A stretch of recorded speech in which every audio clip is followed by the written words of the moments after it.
Well, what most people miss from what I see, well, there's three things, okay? Number one, they don't do any loaded carries. They don't do any farmer walks. They don't push the prowler. They don't drag a sled, that kind of thing. Yeah. Number two, they don't do authentic squatting. If they squat, it's not deep enough or intelligent enough. And that's why, literally, that's why I invented the goblet squat. For all your listeners, you're welcome. I tell people, if all you did was suitcase carry, so the suitcase carry is the one hand farmer walk, also invented by me, you're welcome. If you just did goblet squat and goblet squat and suitcase carry combinations, you would be probably filling the gap for most people. And then the third thing, Tim, is I think most people don't do overhead presses anymore. I have a little thing I tell people. It's 1 minute to mobility, 30-second hang, 30-second squat every day. That's it. And people say, well, how does that hit? Well, if you do that 366 times a year, over a year, you're gonna trend in a good direction. It's not bad. Think, Flow, Growcast mit Tim Böttner. Begleite mich auf einer Reise zu einem ganzheitlichen Verständnis von Bewegung, Gesundheit und Leistungsfähigkeit. Sportwissenschaftler, Ärzte, Athleten, Heilpraktiker, Physiotherapeuten, Biohacker, Osteopathen, Psychologen. Wir tauchen in das Denken und Handeln von Spezialisten ein, um zum Generalisten zu werden. Ein Podcast für Querdenker mit Tiefgang.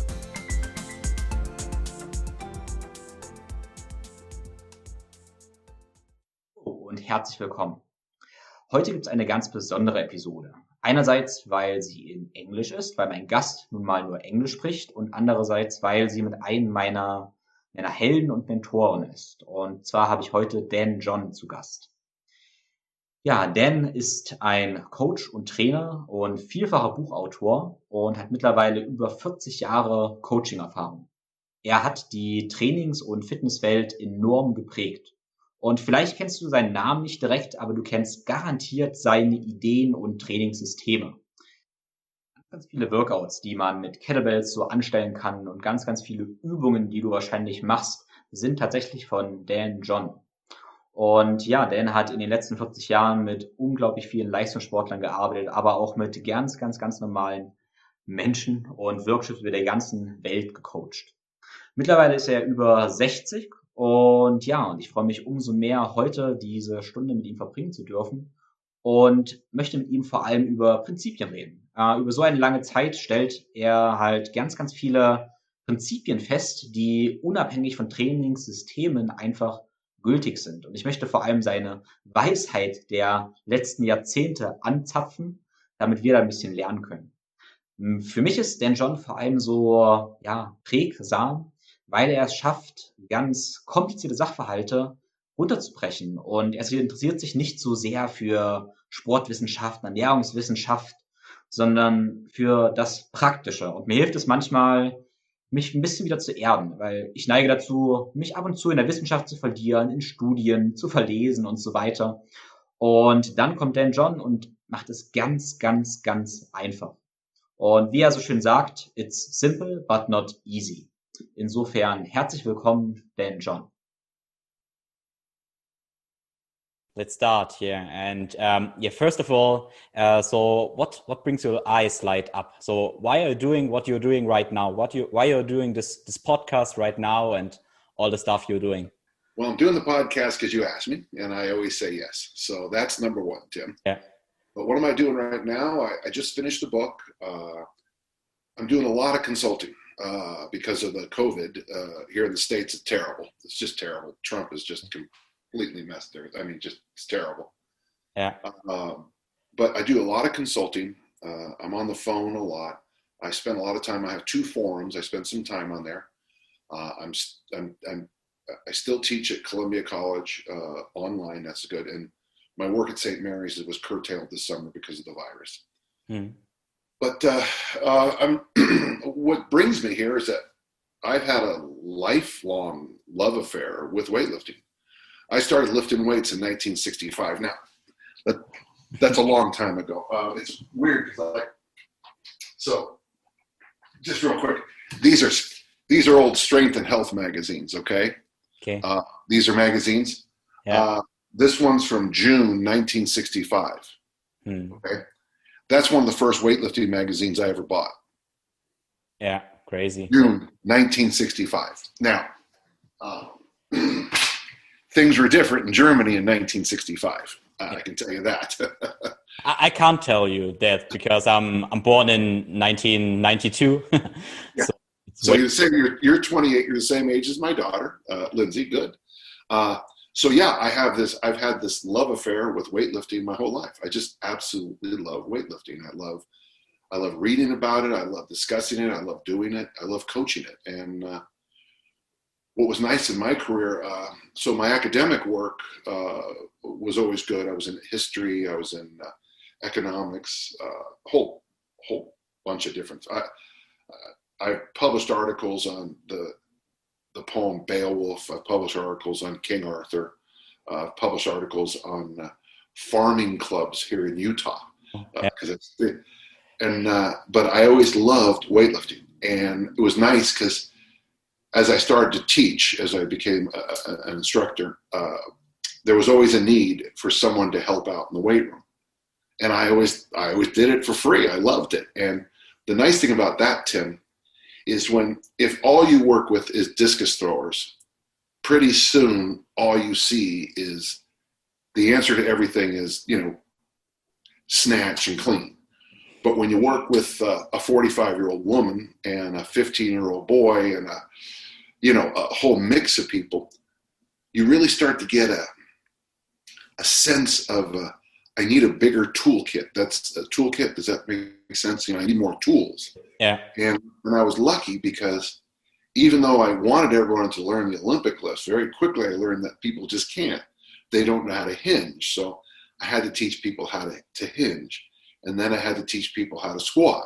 And then I realized pretty soon that those basic fundamental movements were just as important in many cases, if not more important, than like the Olympic lifts and the power lifts. So it was nice. It took me a while to figure that out, Tim. Mm-hmm. So it took me, in my books, I try to break it out into 4 things. Health, which is, literally, how is your liver? How is your blood pressure? Health. This morning, my wife is not healthy. She's sick. Fitness is the ability to do a task, and that's a very narrow thing. Longevity is a quality and quantity issue. In my family, we don't live very long. So that's something I've put my arms around since I was young. And then there's a thing I know best, which is performance. And that's when someone calls your name and you compete or you step up on the stage and sing or dance. And one of the things that was good for me, and it took me a long time, Tim, was to figure out that my toolkit as a performance coach could help everybody else, the general population, the mailman, the milkman, the grocery store person, your mom, everybody. But you had to make sure you separated the other stuff apart. And I tell you, it sounds easy when you say it out loud, but it takes a while to have a group of tools for elite performance. And then a group of tools that will help a normal person feel better and look better. Yeah. And I know it's so simple to say that out loud, but it's hard. It's a journey, it's a process. Yeah, absolutely. So that's the reason I like your work so much because, I'm young and I'm a sports scientist too. And I'm pretty into the science and all that stuff. And then pretty often I'm pretty confused. And your work is so simple, but so deep and complicated and complex too. And I love it. There's often one sentence you say, and it's so easy. It sounds so easy, but it's so hard to, right. We say that about the discus throw. My good friend John Powell used to have the world record in the discus. He was teaching. He said one time, he goes, "The discus is simple." Well, the young man turned and fell on the ground, and he goes, "You said this was easy," and he goes, "No. I said it was simple, Not easy. And I've used that as my kind of my foundational teaching tool, really. Because what I'm going to teach you today, if I'm doing a 3-day workshop in, what is your town, Tresson? Dresden, yeah. Dresden. Dresden. If I'm doing a 3-day workshop in Dresden, you might think this stuff is so basic, so elementary, and you'll wave your hand like, I already know all this. But by day 3, if you do that, you'll be the most confused person in the room, because if you ignore the simple, it becomes very difficult. And that's why, like when I teach the discus, it's stretch 1, 2, 3. That's it. Now, obviously, there's a lot more to that, a lot more.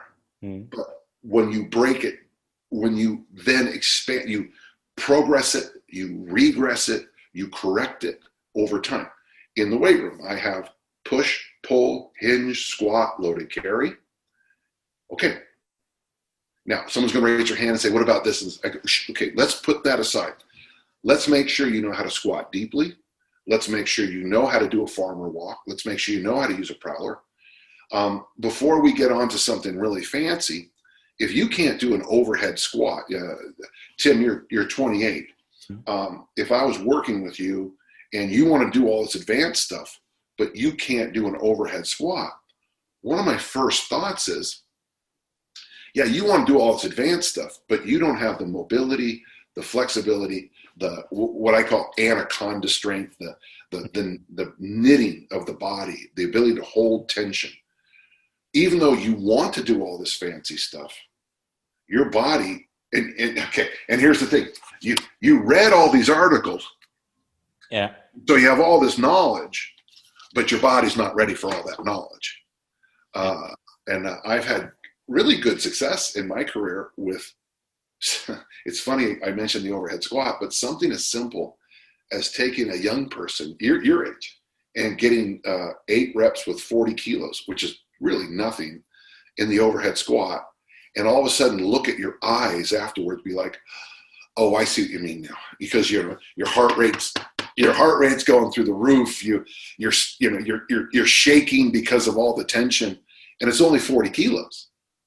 And that's, to me, so that's, thank you for saying I make things simple, but I think I try to make things basic and foundational, and that comes across as simple. But everything that's true and important and beautiful in life is simple. There's a lesson from a 63-year-old. Enjoy. Yeah, thanks. Yeah, but did you study sports science and the science behind it, or nutritional science and all the stuff? Are you interested in that? Or? No.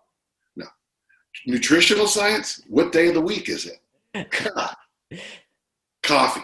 Coffee's good for you. Coffee's bad for you. Coffee's good for you. Coffee's bad for you. With exercise science, they're too slow. With sports science, they're too slow.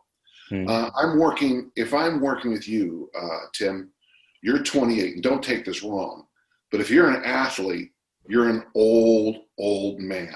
If you're an athlete, okay? You are ancient. I mean, you are just, the wheels are falling off you, Tim, if you're one of my athletes, okay? No offense. I'm just telling you the truth.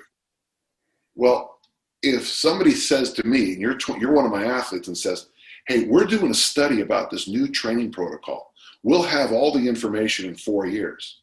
What's wrong with that if I'm working with you? You might not be an athlete in 4 years. You might not be an athlete in 4 months. We don't have time we can't wait those 4 years.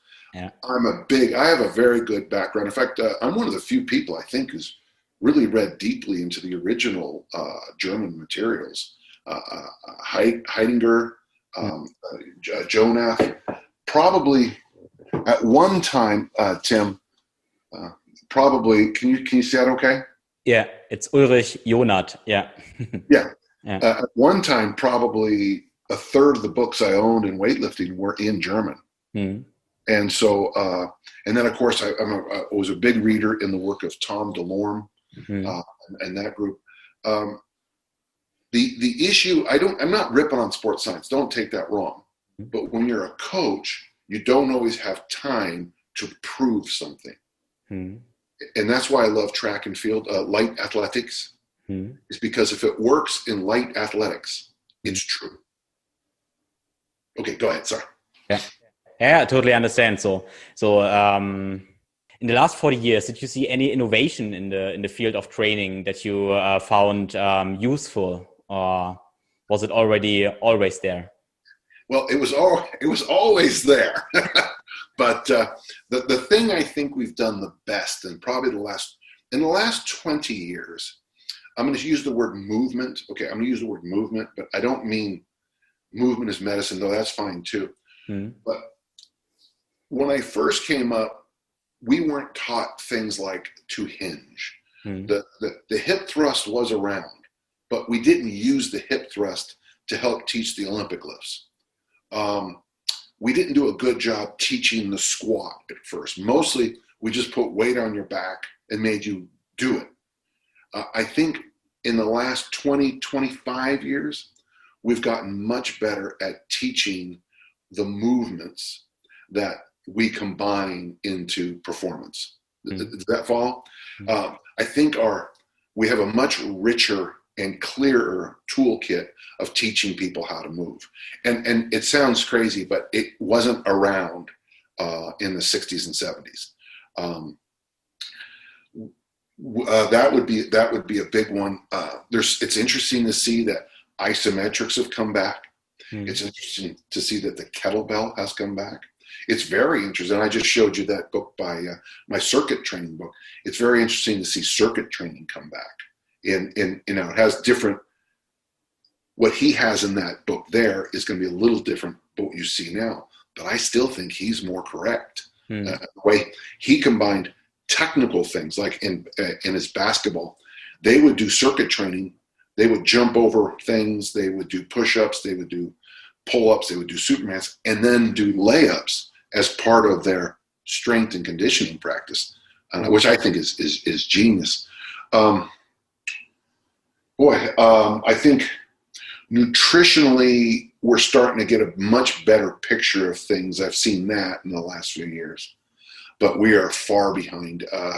We have an industrial food complex here in the United States, and it's going to be very difficult for me to get my athletes to stop eating McDonald's, to stop eating macaroni and cheese, to stop eating crappy food, because it's just so inexpensive.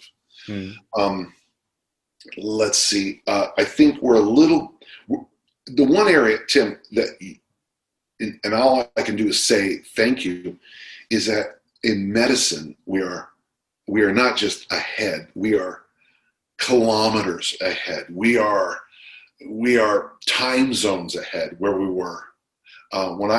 When people got knee injuries when I played American football, they were out either for the season or their career. That same injury now has about a 2-week turnaround. I mean, that's just. So I had one of the first. This elbow, I had an elbow surgery where they went in with. Microscope to fix it. I hurt this playing American football, and that surgery, I don't know, took me 3 months to be normal. That same surgery today I'd probably be able to work out tomorrow. I mean, it's just so for me, the advances in surgeries and on the medical side really are probably amazing. I still think we haven't made great progress in weightlifting because we've known for so long what the secrets are. Well, there are no secrets, but we've known for so long what works. We keep trying to find that. There's a great Polynesian little phrase: sitting on a whale, fishing for minnows. How do you say whale in German? Wal. Wal. Sitting on a wal, fishing. And do you have a name for small little fish? Herring or sardines? Not really. Herring, yeah, or sardine. Yeah. Sitting on a wal, fishing for herring. Okay. Nice. So basically, in our world, we've been sitting on a whale, and people are still trying to pick up little teeny herring. If you follow the thing. Yeah.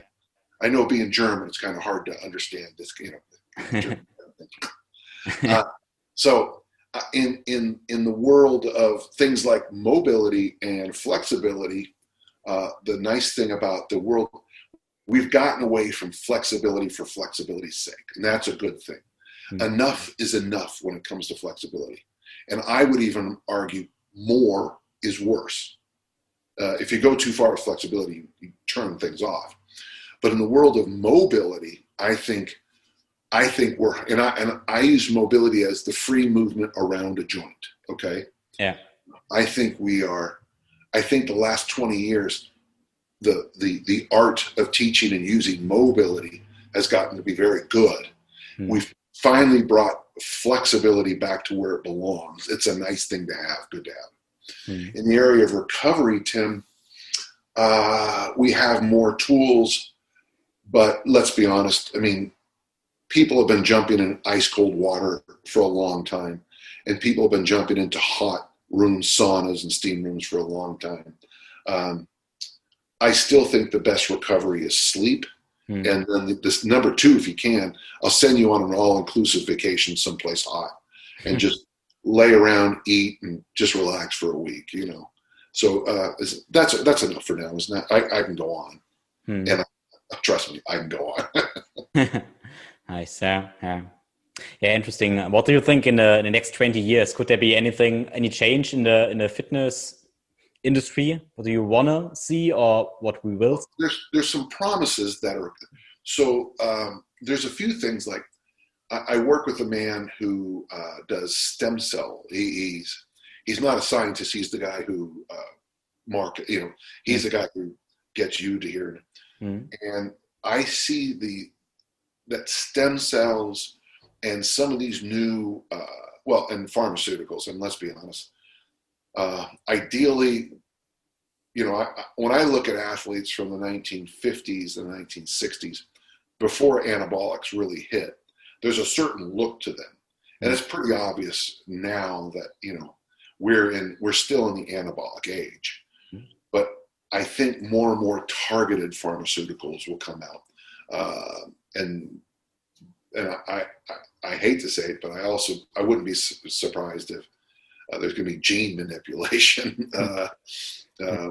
But in the area of our world in the weight room, I think that people are actually going to become much more comfortable with what I call park bench workouts, these repeatable dual. So if you're going to lift weights 3 days a week, every single workout is just another brick in the wall. You know, you're not trying to go to failure. It wasn't long ago, in the late 70s and early 80s, where everybody went to failure in every exercise. Everybody was doing cheating reps. Everybody, you know, and that's great for bodybuilding and hypertrophy, but that's not really something that the rest of us really need or want. So I think you'll be seeing a lot more emphasis on, honestly, enough is enough. Here, do this workout, do this 3 days a week, 160 days a year for 10 years. That's 1,600 workouts. And you're going to be, you know, 10 years from now, you're going to look good and you're going to feel good and you're not going to be all, you know, you're not going to be banged up. But do you see a value for a regular fitness enthusiast to really bang it out a couple of times a month or once a week? Or? Oh, sure. In fact, I tend to tell people that you should circle on the calendar. So the big thing, get your big calendar and then, you know, check in times where you're going to be busy because of maybe school or life or your career or weddings, you know, whatever, you know, whatever. Yeah. And then find those areas that are really quite open. And I would say somewhere between 2 to 6 weeks. And at your age, probably twice a year, you can really go after it. Now, if you're a power lifter, an Olympic lifter, certainly there's going to be a 12-week peak, you know, where you're going to go after it. But the mistake I think we get from our bodybuilding brothers and sisters is that you go for it every single day. You're constantly, you know, going after it. And that just doesn't work in any area of life. There's a rhythm to life. And you're old enough now to have seen it. Are you in a relationship right now? Yeah. Does it get better every single day? Yes. No, it doesn't. Okay. Yeah, that's funny. We're both kind of looking around. There's, relationships rise and fall. And if the relationship is falling constantly, you make adjustments. It doesn't get better every day. Nothing gets better every day. There is seasons. Do you have all 4 seasons where you live? A fall, winter, spring, summer? Yeah. So when I work with athletes, one of the things I do is I try to plug them into the seasons. Because for us in the United States, fall is the best time to follow a program. Because here in the United States, that's back to school time. Okay. But it's also American football time, which is a very disciplined, structured game. So it's very easy in the fall to do a disciplined workout.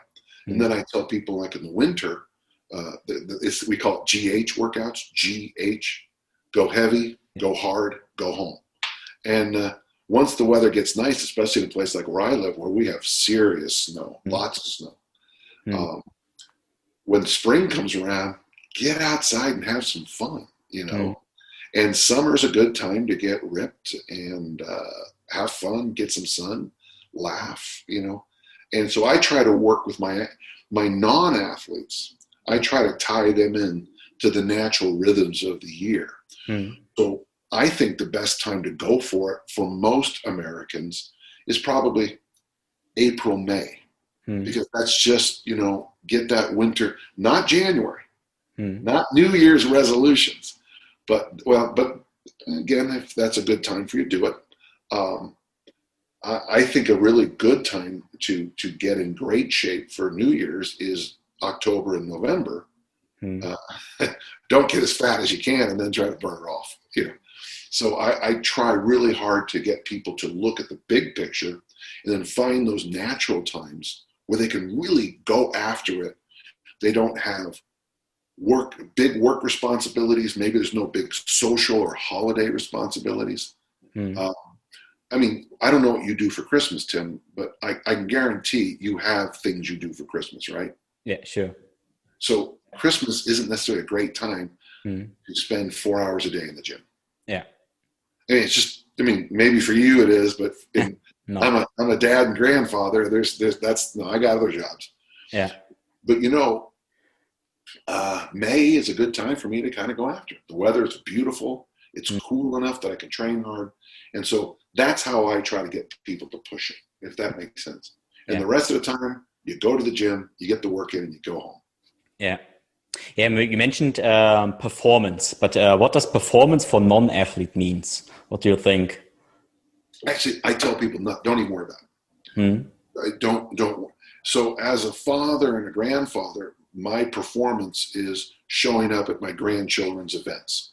My performance is, last night we took our daughters out to dinner and their spouses. That's performance for a normal person. It's showing up to go to work. It's mowing your lawn. It's shoveling the snow. It's being a good neighbor. It's, driving at the right speed limit. That to me is performance for a normal person. The hardest thing about what I do as an athlete and as a coach of that kind of athlete is that sometimes it's 9:00, June 26th, Spokane Stadium. They call your name, Tim.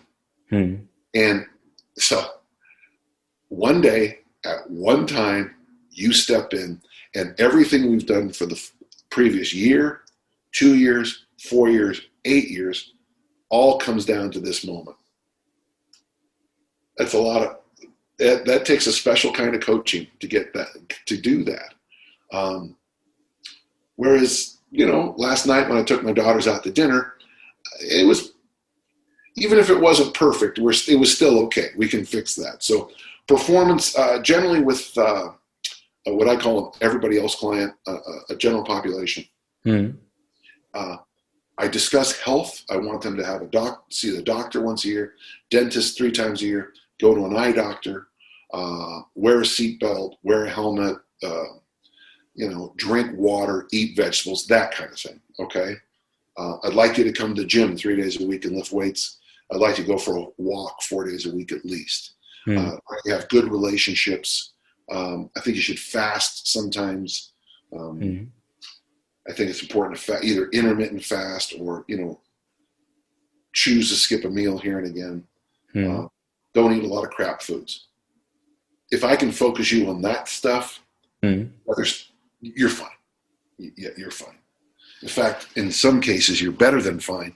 Many of my best clients do the least amount of training. They I won't say their names. It's not fair to them, but a couple of the clients have what most. When you look at them, you would say, "By God, how much do you train?" And the truth is,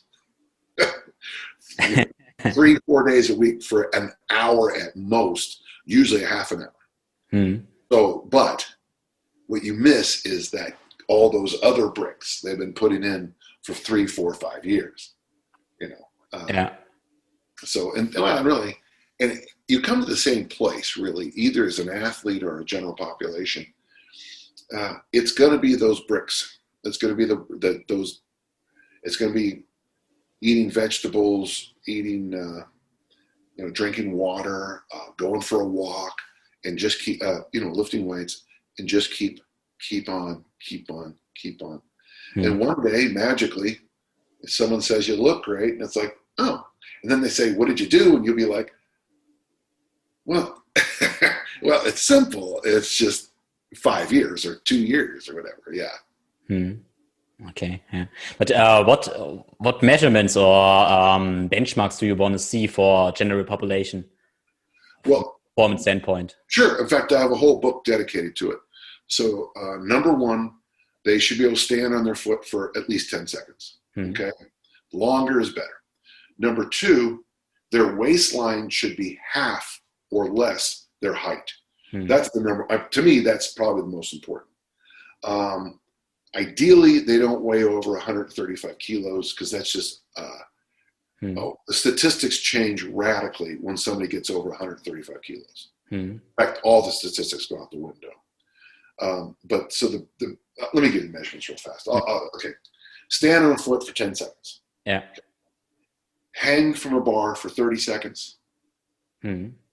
Drop down on a goblet squat with, for you, 24 kilos, for a woman, 16. Sit at the bottom for 30 seconds and stand up. Deadlift your body weight and be able to walk with it. So like with a hex bar or trap bar, or farmer bars like we use. Standing long jump your height. So if you're 186, standing long jump 1.86. Okay. Yeah. Those are my standards. And by the way, you'll look at those and you'll say, well, that's all pretty simple. Well, yeah, I mean, but if you can't do one of those, got it. If you can't drop into a goblet squat, sit for 30 seconds to stand up, we can't fix that in 5 minutes. Yeah. I mean, yeah. The hanging stuff is pretty interesting too. So, I bought a pull-up bar for my parents and installed it in their house. And in the beginning, my mom couldn't hang for maybe 5 seconds, and after a couple of weeks, she did it every day and worked up to maybe a minute. She's 60 right now. It was pretty nice. Yeah, pretty nice to see. And the shoulder mobility. Isn't that nice? Isn't that nice? Yeah, absolutely. And she's probably done more for her neck and spinal health and shoulder health than all the other stuff combined. I have a little thing I tell people. It's 1 minute to mobility, 30-second hang, 30-second squat every day. That's it. And people say, well, how does that hit? Well, if you do that 366 times a year, over a year, you're gonna trend in a good direction. It's not bad. When I hang, I do my hanging bent knee raises, and that helps my ab wall, helps my lower back, and I hang there for 30 seconds or a minute or whatever and do those knee raises. And I get up and I always joke, I call it a poor man's chiropractor, because I just feel, oh yeah, everything kind of goes back into place. And then you squat down, and that opens the hips and the ankles and the lower back. There you go. Not a bad day. Yeah. That's on my YouTube account if people want to watch it, or Instagram or whatever. Yeah. Yeah. Nice. How's a daily routine? What is your daily routine of movement and training, or your weekly routine? Do you have a schedule? Well, first off, I use a system called Pirate Maps. Okay. So on my computer on the back here, I have it. And then when you open my journal, I have it again right there. And then I have it on the mirror in my bathroom. Okay. But my Pirate Map is, before I go to sleep, I make my to-do list, and it says here on my to-do list, it says podcast with Tim. And then I make coffee because I wake up to the smell of coffee. So number one on my to-do list, check that. Number one thing on my Pirate Map. Okay, Pirate Map, real quick. How do you say pirate in German? It's Pirat. It's pretty similar. Yeah. Okay, Pirata. Okay. Go to St. John's Island, find the white coconut tree, take 7 paces to the west, dig down. Boom, boom. That's a very simple thing. So a Pirate Map is a simple step-by-step process of getting what you want. Number one, to-do list, make coffee. 2, when I wake up, I try to be grateful. I learned this from Pat Flynn. If you can't be grateful when you woke up, then you got some issues.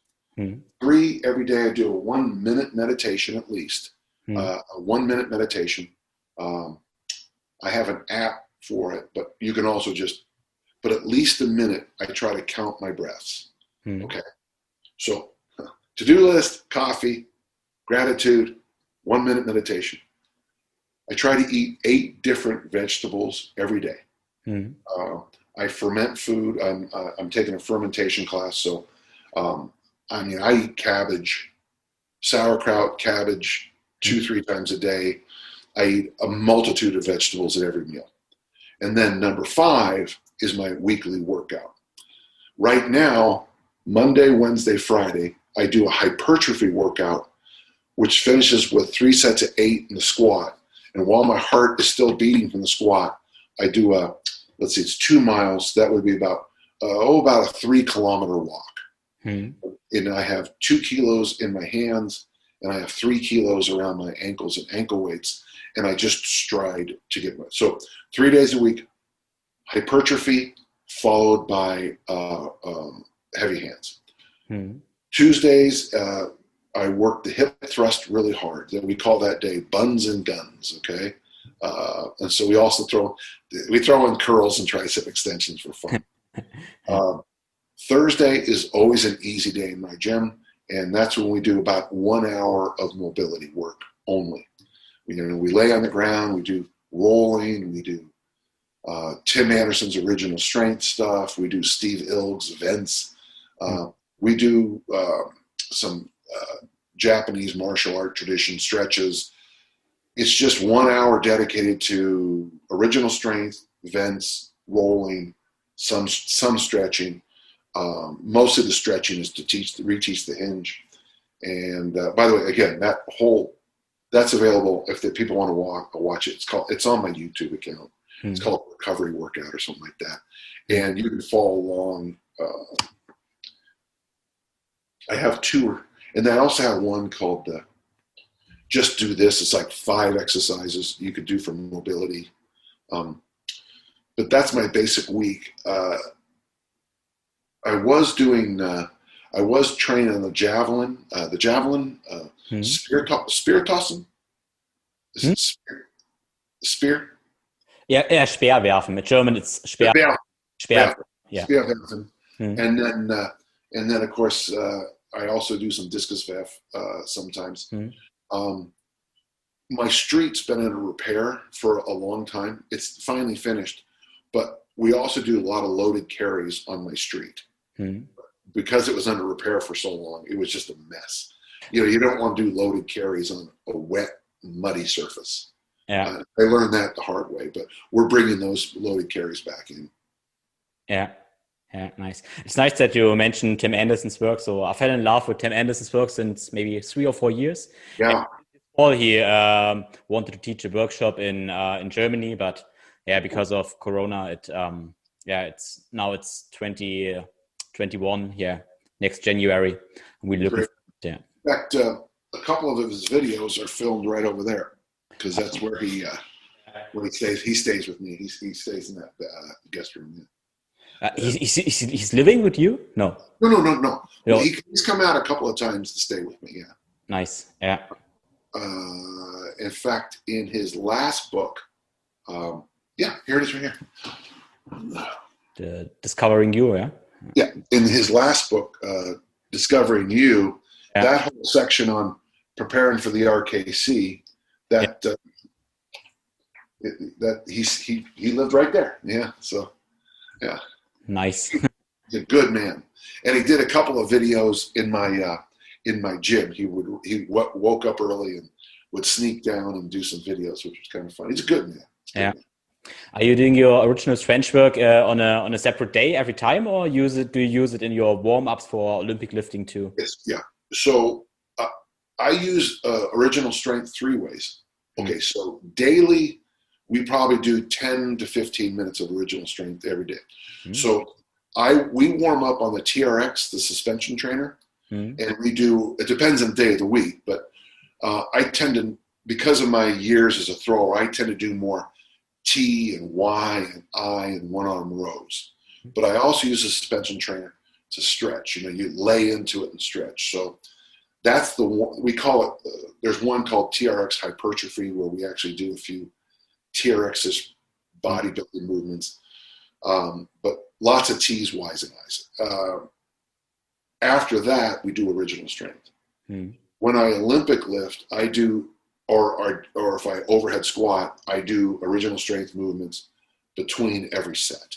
That's the second way I use it. So part of the warm up, or in the workout itself, after a fairly complex movement, I find that after I do the Olympic snatch or even the clean and jerk, I'm 63, Tim, so I'm at an age where my body does get stressed out a little bit by those explosive, I leap under a bar. I mean, my body still freaks out, I snatched 92 not long ago, and my goal is to get back up to 100.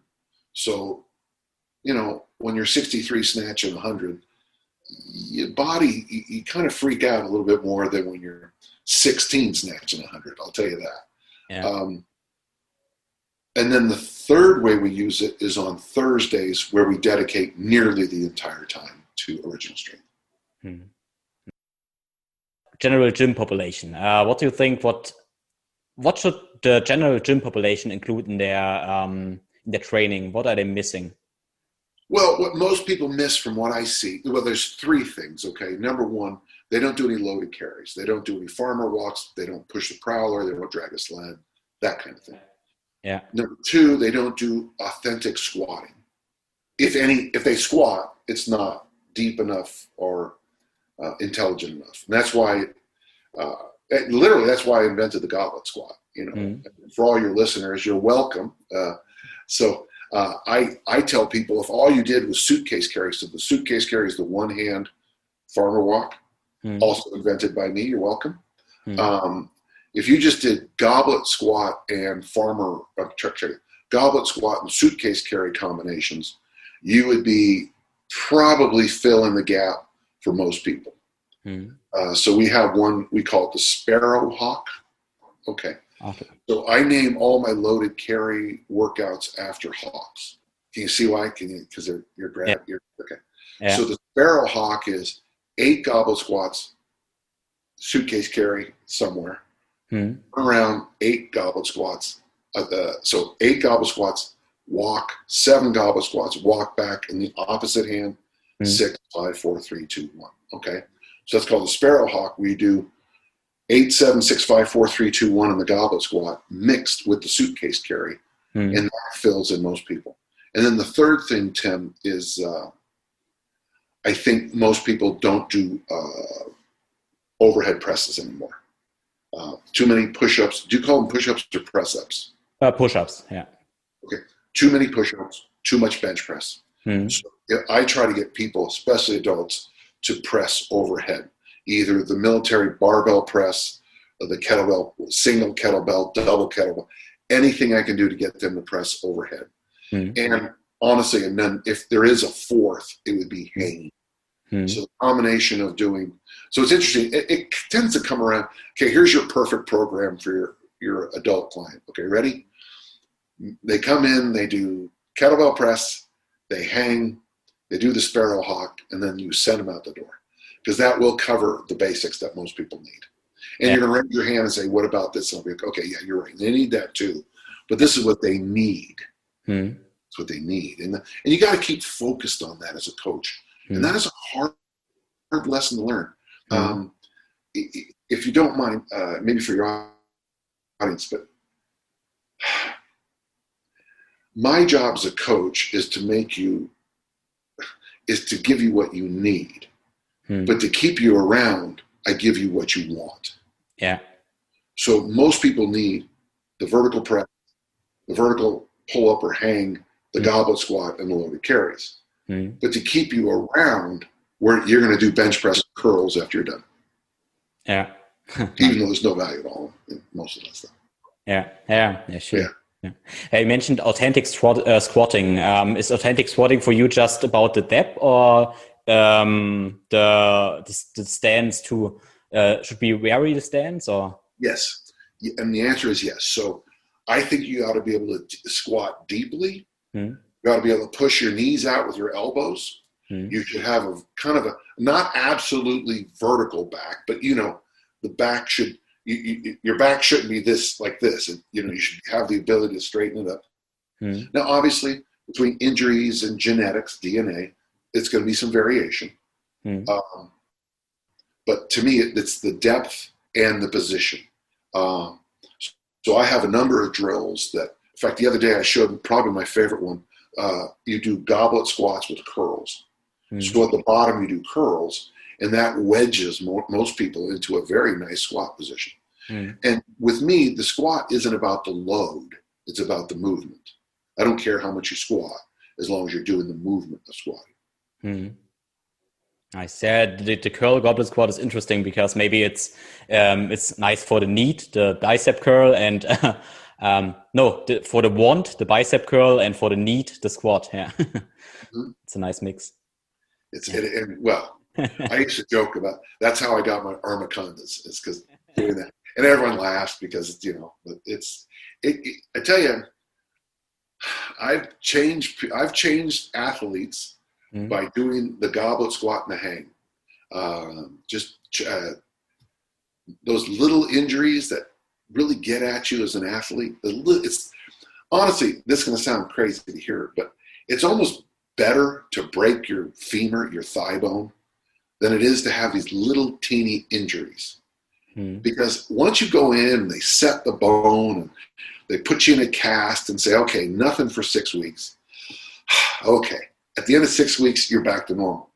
But those little injuries, it hurts, this hurts. Those are the ones that wear athletes and normal people down. So my job is to find ways to get rid of those little aches and pains and those little, this hurts. Yeah, nice. In the end, I'm pretty interesting. Is there anything where you are interested right now? What you want to learn right now?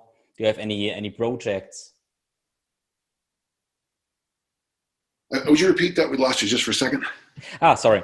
Is there anything that you want to learn right now that you want to develop on any field of interest that you are researching now? Actually, I'm taking a course right now. I'm taking a course on fermenting.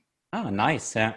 So I am learning how to ferment foods, and I'm a big fan. It's amazing how many health foods that are good for you are fermented. I didn't know this, but coffee is fermented. Wine, obviously. Beer, obviously. Tea is fermented. Didn't know that. And then so many things, kombucha or something like kombucha. In German, kombucha, yeah. Kombucha, thank you. All the yogurts. And when I look at this, I think right now one of the real things I've moved ahead on in the last 2 years. The system down here is called the enteric system. I don't know what it's in German, but the enteric system sometimes is called your gut brain. And I have become more and more convinced that the missing ingredient, especially for Americans, is a healthy gut biome. And there's lots of ways to improve it. One is don't take antibiotics for every single thing, that comes along. And then number 2 is quit eating macaroni and cheese and McDonald's food and have a very diverse food. But the thing that amazes me is that by fermenting these things, we get even more benefits. Here's something I didn't know. My teacher explained it to me last week, is that fermenting foods makes vitamin C. Well, you know that humans can't make vitamin C. But by fermenting it, you get it. It's like, so that's an area. In the world of weightlifting, I signed up for a MoveNat class, but they canceled it. I'm very interested in those kinds of things, the MoveNat. I do want to take that. I have an Olympic lifting meet coming up. Hopefully, we'll be able to lift in it. So I'll be back on the platform this year. The nice thing about being my age is every time I touch the bar, it's a new record. So it's kind of nice, Yeah. And in 2 years, when I turn 65, I'll be able to break a whole bunch of new ones too. So that's kind of fun. In our world, I think we're at a strange time in strength and conditioning. I feel like I'm one of the real leaders in kind of bringing it back where it belongs versus this. I had a coach tell me that he was only allowed to work with his athletes 20 hours a week in the weight room. And I'm like, dude, I can get world-class performances in 15 to 30 minutes a day in the weight room. Where does that other, I have to do math. So I'm training my athletes 2 hours a week, maybe 3 hours a week, and this guy's training 20 and complaining he doesn't have enough time. What the hell are you doing? But I'm one of the real people really pushing that. And strange as this may sound, but COVID has really helped me in my career, because now coaches have gone from 20 hours a week with their athletes to very, very little time. And you change the way you coach because of that. And the phrase is more bang for the buck, or you could say cost of benefit. I'm sure there's a phrase in German that says the same thing, right? Yeah, absolutely. Yeah. Can you say it? We say more bang for your buck. We say that pretty often. Yeah. Yeah. Let's use this one. Just the same phrase. Okay. And to me, it is funny that the original name of the transformation program was Bang for the Buck, because it's about a 9-minute workout 3 days a week. And people would be like, well, how can that work? And it's like, my thought was, well, how can it not work? My discus, my shot, my discus, and my javelin throwers are getting better. Just because it's nine minutes of workout, half an hour a week, doesn't mean it's bad. It means we're on the right track. Certainly that's not for the, but like you asked earlier, that's not something that you're going to do week in, week out forever. You have to add other things, to ramp up and that. But if you can find a program that gets the work done faster and better, I think that's the right thing. Nice. Yeah, do you would have a final advice for maybe for me as a young coach, or maybe for you as a young coach too? What you would advise? Well, the thing I would say to you is, and I think this is true, I've given this advice to several people. I think you should compete in an Olympic lifting meet.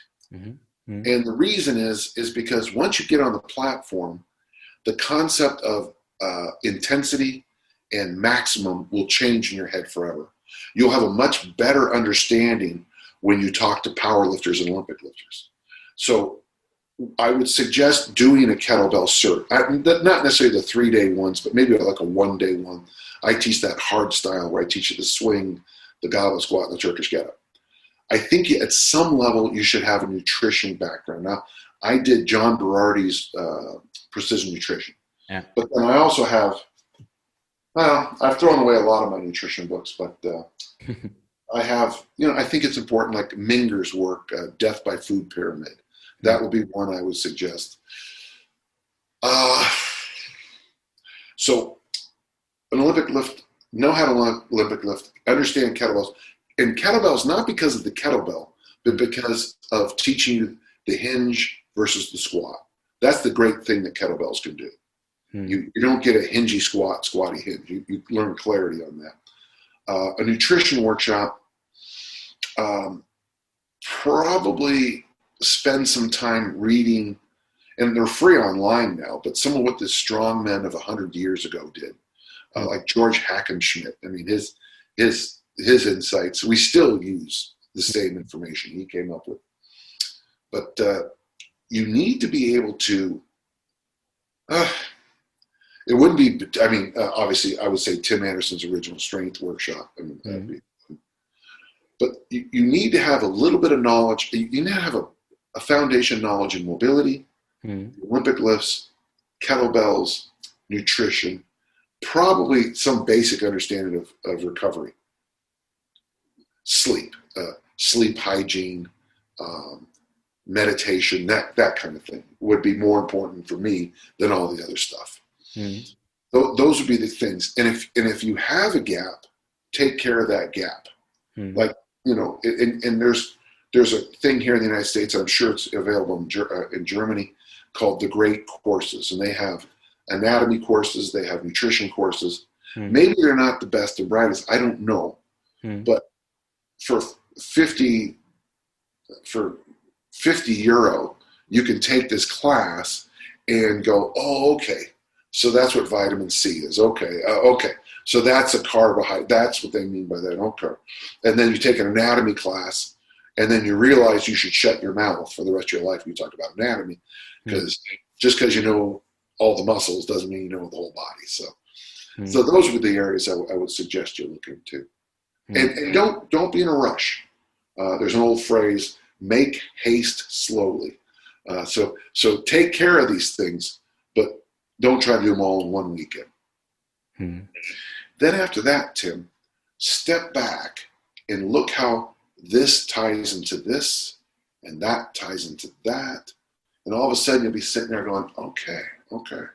Because the lessons I learned on the platform as an Olympic lifter made me a much better coach when it came to doing things like peaking for a championship or something like that.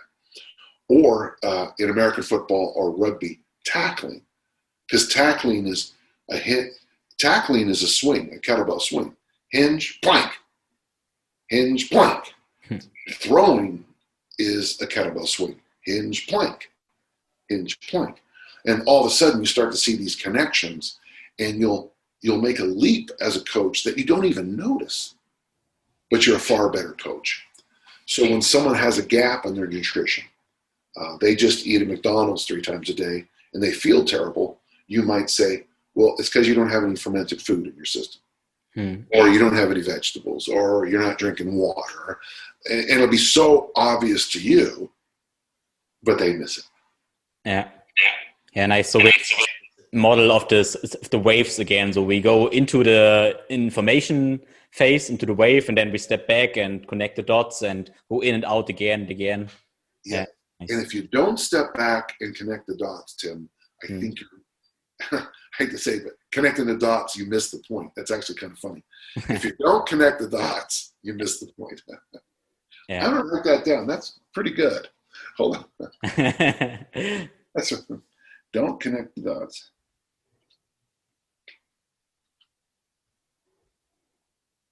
You missed the point. Nice. Yeah, that's nice. Huh? Thank you. It's funny, and I like that kind of stupid stuff. Yeah. That's very good. I guess the big thing I would tell you and anyone who's listening is you got to take that step back. You got to sit back and go, like whenever I go to a workshop, I take copious notes. Okay. Ask my publisher. I sit in the front row at workshops. In fact, when I was in Germany, in Munich, The picture's taken of me. I'm all in the front row. And I do this the whole time. Yeah. And then after the workshop is over, I go back to my room, breathe out, and then I try to summarize what were the 5 big or the 3 big takeaways from the talk. And then at the end of that 3-day workshop, Perform Better or whatever, I sit back and I go, well, here's what's funny. This person said this and this person said that. But it's weird because this person was talking about being a better sprinter and this person was talking about doing kettlebells better, but they came up with the exact same point. And then that would be the point that I might dig into. Like I was at a workshop one time and the big toe came up and for sprinting. And then somebody talked about the big toe for stretching the hip flexor. And I went, huh. And that's when I realized that I could use the hip flexor stretch to help my athletes run faster. Because we're going to focus on the big toe. And so we're doing the hip flexor stretch, pushing that big toe down. I can equate that to being faster on the field of play or on the track. But if you don't take those few minutes to step back and go, like after Precision Nutrition by Berardi, I mean, in fact, we had a very nice conversation years later, and it really is. I mean, it's veggies, protein, water. I mean, it really. There's more. Yeah. If you can sit back, but that's also the same thing this person said and that person said, and so here we are, and there's some clarity in your head. So that would be it. Yeah. Take notes. Summarize your notes.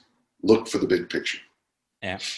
Yeah, that's pretty interesting because maybe that's the thing what I'm doing with this podcast right now. So I ask a lot of great people like you, and sometimes I step back and I try to find principles, what everybody is saying me. For example, it's for recovery, it's sleep. So sometimes we step really, really deep into recovery strategies and all this science and biohacking, blah, blah, blah, blah. But in the end, everybody says, yeah, drink water, eat veggies, sleep.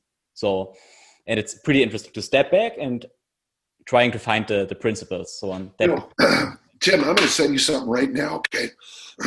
It's funny you said that because are you still there? You still there? Okay. I'm going to send you something I sent to Pat Flynn for our conversation. And you're still hearing me okay? Yeah, absolutely. Yeah. I'm sorry. I'm trying to get this done fast and it's slowing me down. What I'm going to send you, Tim, and feel free to post it in the notes. Yeah. We had the same conversation about what are the big, well, the cliche is the big rocks. So what are the big rocks? And I'll send you as soon as this pops up. There we go. Hang on. Mm-hmm. Yeah, I get it. And you'll have this in your email. Yeah. And feel free to share it with, there you are. Tim, I'll send you a fresh email. Tim Boat, Boettner, Boettner. And you should have it any second, okay? Oh, by the way, folks, I just demonstrated a very important thing I do. It's called the shark habit. When I say I'm going to do something, I do it immediately. I don't ever put anything off. Drives most people crazy. But what you're going to get there is kind of a list of my step backs, okay? Yeah. These are the things I tell little Danny John at age 28. Hmm. I don't think I have sleep on there, though. Well, you can figure out sleep. When you're tired, sleep, okay? Sleep, yeah. Yeah, nice. Yeah, okay, that's perfect. I'll link it and I will discuss it in my Instagram channel too. And yeah. Okay, excellent. Yeah, I saw your post today. It was kind of fun to see that. You walking around. Yeah, that was pretty funny. Before our podcast right now, I had a personal training. I did it outdoors and carried a kettlebell with me. It was pretty funny because we did a personal training about 2 kilometers away from me, and I walked with a 12-kilo kettlebell. And that just my training to date was just going to the personal training client and go back with the bell. Yeah, that's not bad. That's not bad at all. You certainly got some strange work in there, didn't you? Yeah, absolutely. Yeah. Sometimes I did an overhead carry, sometimes front back carry, and Love it. That's great. Hey, Yeah. Tim, I'm going to have to bounce. I have a group coming in a few minutes.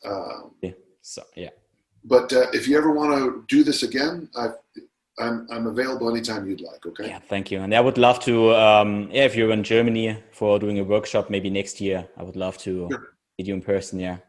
And if your listeners have questions, they can email me at dan@danjohn.net. Yeah. Or just join. You know what? I have a little thing called danjohnuniversity.com. Yeah. If they type in Corona as the code, they'll get a huge discount on my site. Okay. Yeah. Corona, okay. Yeah. And if you want, you collect the questions and we'll just do it again next time. We'll just come in again and do another one. Okay. Yeah. Nice. Yeah. I'll link all to that in the show notes. And I checked out your university for maybe there was a free month or something like that. Yeah. Half a year ago, and it was awesome. I really liked it. It was so simple and perfect. Yeah. Yeah, and it's so much better now. It's okay. I mean, by the day it gets better. So we have a PDF from Tim Anderson, Pressing Reset. We have about Pat Flynn has given. In the downloads, there's probably maybe I'm exaggerating, but 1,000 pages of books. No, more than that. There's essays. There's a great forum. The workout generator is amazing. Yeah. Listen, I'd love to talk longer, but I got to bounce here. Yeah, absolutely. So thank you so much. Tim, I'm glad you reached out to me, and anytime you want, we can do it again. Yeah, thank you, Dan. Have a great day. I will, buddy. Talk soon, okay? Bye. Wow, vielen Dank fürs Zuhören. Ich hoffe, du fandst das Gespräch mit Dan John genauso bereichernd und inspirierend wie ich und denkst noch ein bisschen über seine weisen Worte nach. Wie du mitbekommen hast, hat er mir eine Liste geschickt mit kleinen Sätzen, mit kleinen Essenzen, die du in den Shownotes findest. Und ich lade dich dazu ein, da mal darüber nachzudenken, das ein bisschen resonieren zu lassen und mir dann gerne Feedback zu geben, ob du verstehst, was er meint, ob dir das hilft und vielleicht auch ein bisschen Klarheit im Informationsdschungel schafft. Wenn du mehr wissen willst, empfehle ich dir auf jeden Fall die Bücher von Dan John. Das sind meistens eine großartige Ansammlung von Essays und Ideen. Wenn du jetzt fragst, wie du das ganze Gelernte auch praktisch in dein Leben integrierst, dann stehe ich dir als Coach natürlich zur Seite. Mit meinem ganzheitlichen holistischen Gesundheitscoaching helfe ich dir auf deinem Weg zu ganzheitlicher Fitness, Gesundheit und Leistungsfähigkeit. Falls du also Lust hast und ich dich auf deinem Weg begleiten kann, dann schreib mir einfach eine Nachricht. Ich freue mich in der nächsten Episode auf dich. Bis dahin wünsche ich dir eine großartige Woche. Ganz liebe Grüße, dein Tim.